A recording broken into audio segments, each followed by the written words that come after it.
L'affaire nous ramène en 2002 dans la Somme, un soir de janvier où Élodie Kulik, directrice d'agence bancaire, appelle les secours. Sa voiture vient d'être projetée dans un fossé.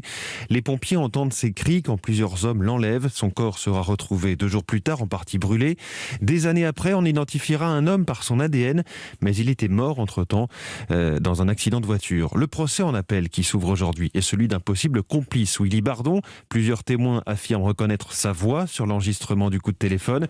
Il avait été condamné en première instance pour viol, enlèvement et séquestration suivie de mort. C'était en novembre 2019 et Willy Bardon avait alors tenté de se suicider en avalant un produit pesticide en plein tribunal. Aujourd'hui, il a décidé de s'exprimer publiquement pour réaffirmer son innocence. Lionel Gougelot.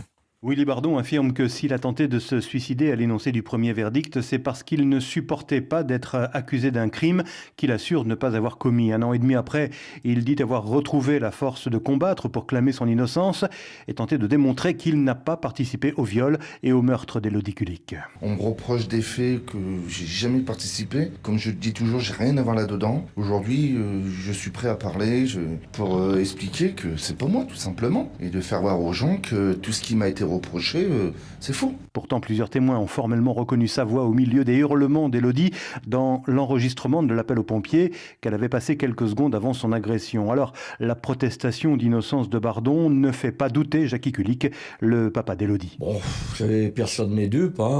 Il a beau essayer de paraître, ses avocats ont beau essayer de le faire passer pour quelqu'un de respectable, c'est pas du tout le cas. Donc, pour moi, il n'y a aucun doute. Et j'ose espérer que cette fois-ci, le traitement sera encore plus sévère. Moi, je demande la perpétuité. Remise en liberté après le premier procès, Bardon a été réincarcéré il y a quelques jours pour violation de son contrôle judiciaire.